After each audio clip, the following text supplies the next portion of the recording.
High school sports, we've got it covered. Overtime starts now. Hello and welcome to Overtime. I'm Drew Collins. And I'm Scott Leber. Tonight, Harlem against Guilford and Hononegah at Freeport top our NUIC 10 coverage. Tim Bailey will join us for a conversation about those games. In the NUIC, we've got a great game in Stockton between the Blackhawks and Eastland Pearl City. We'll also head to Reanne for Dupec against Galena. And in our Spotlight feature story, I'll sit down with one of the most exciting players in NUIC 10 history, and certainly in Harlem history, Jamani Muhammad. But we start in the Big Northern Conference with two teams that have quick strike offenses, Rockford, Lutheran, and Dixon. The Crusaders and the Dukes have lots of playmakers. That's why Dixon opened the season with 4 straight wins. The Crusaders opened with 3 wins in their first 4 games. It's the Gillies Heating and Air Conditioning Game of the Week. Let's go to Dixon. Roll the tape on Purple Rain by Prince here for the intro. First drive of the game, and the Dukes give it to Landon Carnegie, and he takes it to the crib. Dukes lead 7-0. My parents taught me, if it ain't broke, don't fix it. And that is what Luke and the Dukes do here. Back-to-back like 2015 Drake, Luke was unstoppable tonight. But it's time for the Crusaders to answer. They run play action, make a man miss. That man is here. That man is me here on this play, but we find him in the end zone. That's David Ballard for the score. Dixon defense leads to this goal line tutty. That's big ol' 88 Devon Wallace to punch it in. Crusaders are now trailing 28-7 in the second. They run this jet pass to the fastest man on the field. David Ballard takes this one all the way to the end zone, but the Dukes didn't allow the Crusaders to score a single point in the second half. The Dukes win 56-13. Our next Big Northern game is in Byron. The undefeated Tigers hosted Oregon. The Hawks run a 2-game winning streak. First drive for the Tigers, Andrew Talbert airing it out. Braden Knoll, that was a perfect pass. The first score of the game, a beauty for the Tigers. Byron's defense making plays too. Hunter Bartell getting dropped behind the line of scrimmage for the loss by 3 or 4 orange jerseys. Now, weird play here. Talbert faking everybody out on the QB keeper, including the refs, who apparently they blew the play dead after seeing the running back tackle. They didn't even know Talbert had the ball, so no TD. Kate McGow then getting the bulk of the load after the confusion, plowing ahead to move the chains. And then we're in the second quarter. It's Braden Knoll again, bringing it on home, standing for the touchdown. Byron defeated Oregon 49-7. At Stillman Valley, the Cardinals hosted North Boone. Boys are getting ready there. Second quarter, Cardinals with it. The give is to Jackson Barrett, and he fights and pushes his way over the goal line for a Stillman touchdown. North Boone possession, they're trying to punt, but it's mishandled by Mason Smith, and Stillman gets it back and great field possession. But North Boone's defense stands tall as they force an incompletion on 4th down. That was a great stand there. The Vikings had some injury troubles this season. Their starting quarterback going down in week 1. Braden Slater was starting in this one, and his pass gets deflected and picked off by Jackson Musow, which would set them up deep late in the half. Jackson Barrett going to get the ball again, and he plows into the end zone for another Stillman Valley touchdown. It's hard to stop that at the goal line. Stillman Valley takes this one 48-7. There was one other Big Northern game tonight. Genoa Kingston beat Winnebago 41-0. We have NUIC action coming up later in our Spotlight story on Jamani Muhammad. But next, we turn the page to the NUIC 10 and a key game at Guilford between the Vikings and the Harlem Huskies. You're watching Overtime.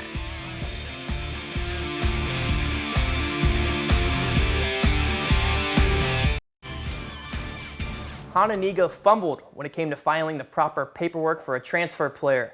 This cost Indians a share of first place in the NUIC 10. It also pushed Harlem into a tie for first place with Belvedere North. Hononegah had to forfeit its Week 3 win at Harlem. Hononegah did not have to forfeit, though, its 2 wins the first 2 weeks of the season because the IHSA didn't believe the player in question significantly impacted Hononegah's opening 2 wins like he did in the win over Harlem. That player is now eligible to play again. He never did anything wrong. The paperwork mix-up was an oversight on the part of Hononegah's administration. So that brings us to Harlem's game tonight at Guilford. The Huskies trying to improve to 5-0. Guilford needed a win to go to 3-2. Guilford is slightly to halftime, but then all Huskies. Jamani Muhammad with that carry, same drive. Muhammad on the counter play, going hard up the middle there.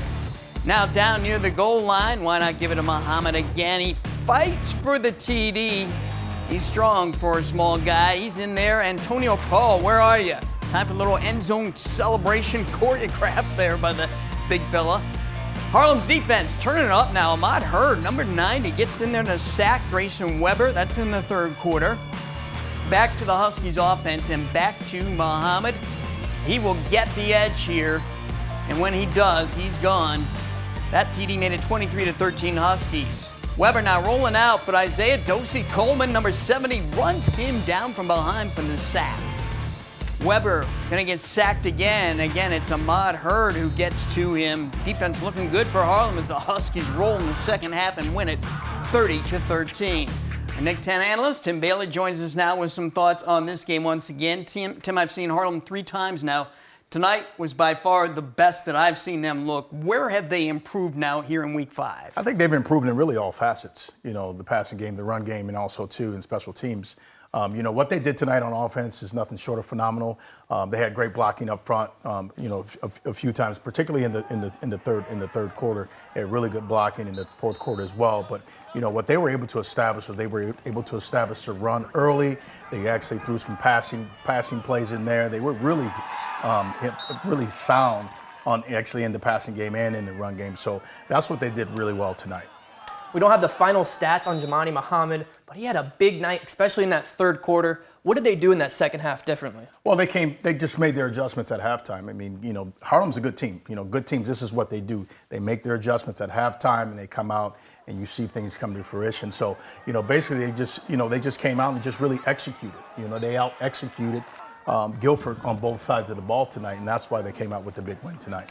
All right, Harlem now 5-0 with the help of that forfeit win. Harlem only a win away now from clinching a playoff berth already. Guilford, on the other hand, they're 2-3 with this loss, and they're really going to have to battle to make it to the playoffs. What's missing from this Guilford team, Tim? You know, if you go back and you look at the game, you see the first half. I mean, they had control of the game. I mean, they were up 13-9 at halftime. You know, and they kind of went away from the run in the second half. You didn't see Primus, and then you didn't see the other young man, Porter, really getting the ball and really picking up first downs for Guilford. Guilford kind of like, so to speak, relied really on the pass very heavily in the second half. We talked back in week 1 about the play of the sophomore quarterback, Grayson Weber. Is he making any strides right now? He's making strides. I see it. You know, he's a different kid from week 1 to where we are now in week 4. You know, he's going to really be a treat to watch. You know, he was just really under a lot of, you know, immense duress tonight. I mean, he was on the run a lot. You know, he had linemen were in his face, and he just didn't really have enough time to really set his feet and throw the ball. If you saw the game tonight, what he was doing a lot back there, he was actually having to get out of the pocket and actually roll out and throw on the run. And those are some tough passes. Did he make tough passes? Yeah, he made tough passes, but also too, I'm pretty sure there's a lot of passes that he would actually take back tonight if he could. All right, let's turn our attention now to Hononegah. The Indians played at Freeport tonight. The Pretzels came in confident, riding a 2-game winning streak. 4th and inches for Hano and Cooper Hathaway. He's going to get started after the captains meet here at half field. Here it is, and the big play becomes a turnover on downs. Next possession, Dominic Kelly is going to get the ball here, and he's going to drop back. He runs one way, then reverses his direction, finds his blockers, follows them, weaving through these Pretzel defenders, and finds his way for this incredible 51-yard score. Kelly rushed for 107 total yards tonight. He just was on a mission tonight. Pretzel's ball now. We're going to have Peyton Woker under center. He sets his feet. His pass is intercepted by Brody Sedil. The pick, though, didn't count because of a roughing the passer penalty. Now Indians' Kurt Smith finds some running room, then darts his way to the end zone from 27 yards, just like that jersey number. Like I said in the past, this kid is the real deal. Hononegah wins 35-0. A dominant win again by Hononegah. They might have had a little chip on their shoulder after the drama. They might have had a little bit of chip on their shoulder after that drama they endured last week. So kind of, how do you see them bouncing back this week? I think they did a good job bouncing back. I mean, you know, things happened over there. You know, last week. They were able to get their hands around things and just really move forward. So, you know, what they did tonight, I'm really not surprised. You know, it was just really good to see them really get back on track. The kids get focused, get back to football and winning games. Going back to your playing days, there wasn't often that Boylan faced adversity because you guys had some dynamite teams in your day. But when you guys did face adversity, what lessons did you learn from the coaches back then about how you deal with it, the way Hononegah is trying to do it now? Well, you know, you know, your coaches tell you, hey guys, you know, this is what we're going through. we're going to get through it as a family, as a team, as a community. And you just hope the guys actually adhere to that, and actually they go out and they get back to school and focus on the grades, and then they come back to the sports and to the gridiron, and then they focus on just getting back on that winning track, so to speak, that they're on already. And sometimes it's good for a team too, because they circle the wagons and it brings them closer together and makes them stronger. So that's why.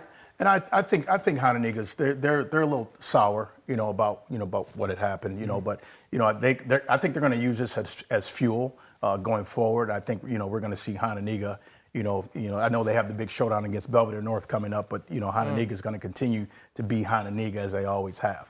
Right. Well, they went out and played football tonight. Hey, let's check out another Nick 10 game. East taking on Auburn at Weil Stadium. Let's ISO in on number 45. He is East linebacker Corbin Hayda, one of the better linebackers in the conference. My spider sense is telling me he's going to make a big play.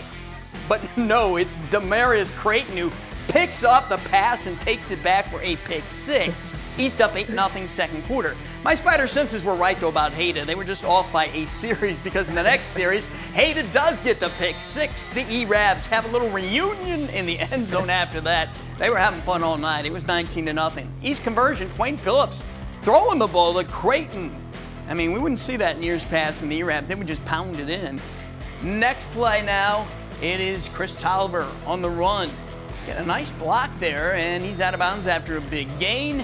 And then the E-Rabs again going to the air. It's Phillips to Tyshawn Whitty. Big play there. That would lead to an East touchdown. Good night for the E-Rabs. They won it big, 38-6. Also in the Nick 10, Boylan beat Belvedere 57-21. The offense gets going for the Titans. The most they had scored in a game before tonight was 25 points. And Belvedere North won 47-8 over Jefferson. The Blue Thunder keep rolling at 5-0. Let's take a look at our over-under question this week. How many Nick 10 running backs will finish the regular season with 1,000 yards rushing? Let's look at the top rushers coming into tonight. This does not include tonight's numbers, which are not in yet. Through 4 games, we had LaShawn Gathright of Jefferson with 592 yards, Jamani Muhammad with 493, Cam Verner of Freeport with 488, Hano's Kurt Smith at 480, and East Tyshawn Whitty at 344. Again, the over-under set at 3.5. Tim, you going over that or under that, huh? I think I'm going to go under. I think we're going to see 3 of those guys up there, go over, rush for 1,000 yards this year. 1,000 yards to rush for in only 9 weeks. That's tough. Been there, done that. It's tough to be able to eclipse that 1,000 yards for the year. But I'm going to go with 3. Drew? I got the over. There's no reason all 5 of these kids right here on this screen can't do it. I have high hopes in all of them. I think they can get it done. Okay, I'm going with the under 2. Gathright and Muhammad, if they stay healthy, are locks because they're workhorses who their teams depend on. Verner is 2, so I could see him. Kurt Smith, on the other hand, with Hononegah blowing out teams and so many good running backs, he may not get enough touches to make it to that 1,000 yard. The kids at Belvedere North, though, Roman and Booker, they're good enough to rush for 1,000, but they're never going to get enough touches because they got so many running backs they rotate in and out of there. Folks, if you want more from Tim on Nick 10 football, check out the Bailey Pod. You can find it on YouTube. His guest this week is Belvedere North's player, Eric Roman. All right, thanks, Tim. We will talk again next week. Thanks, guys. Appreciate it. We are back to the highlights next in the NUIC big games at Pecatonica and at Stockton.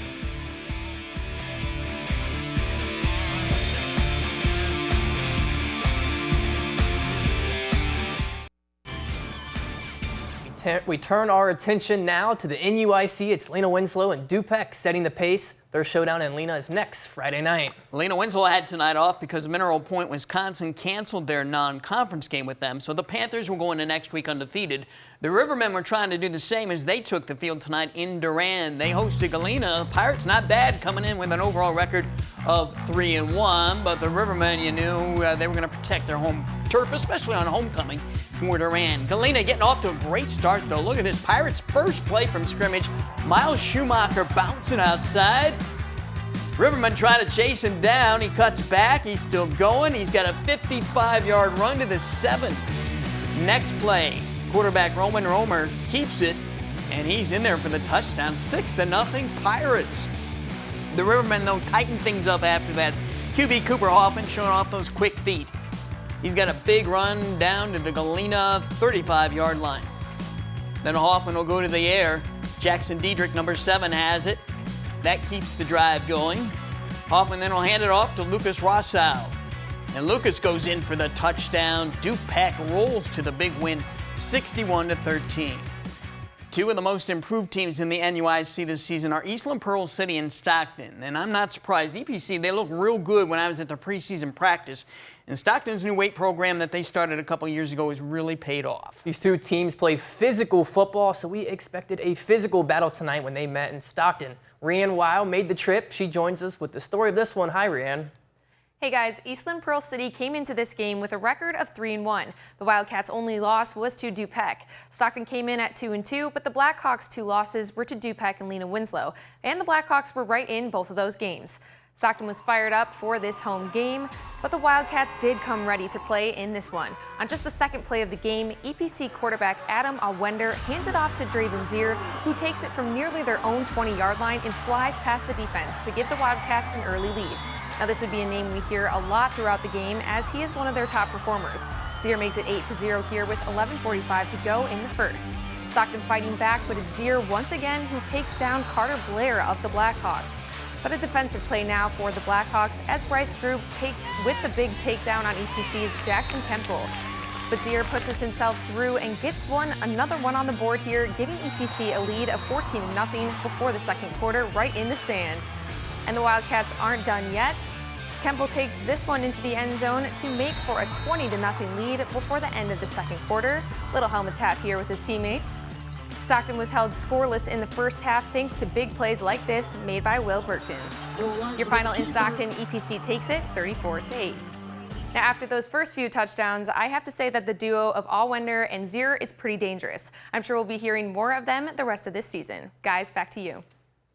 Thanks, Reanne. Here are a couple more scores in the NUIC. Fulton tops Dakota 45-6. Morrison beat Forreston 28-12. In other area games, Rochelle beat LaSalle Peru 48-20. Big one for the Hubs. Sycamore all over Ottawa 63-0. Naquo Valley defeated DeKalb 28-12. And Marengo all over Plano 42-0. In eight-man football, South Beloit beat AFC 35-14. River Ridge won 22-12 over Hiawatha. Polo beat Olin Hebron 54-6. And Milledgeville topped West Carroll 44-0. Let's take another brief timeout. When we come back, we'll have our weekly Spotlight feature story. We'll get to know the leader of Harlem's pack of Huskies, electric running back Jamani Muhammad.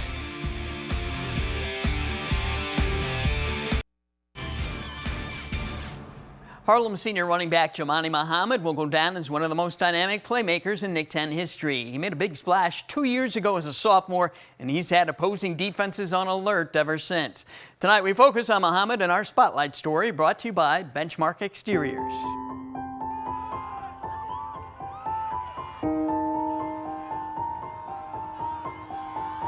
Catch him if you can. Jamani Muhammad isn't one of the biggest guys you'll ever see on a football field, but he's certainly one of the most elusive and one of the most dazzling offensive weapons that the NUIC 10 has ever seen.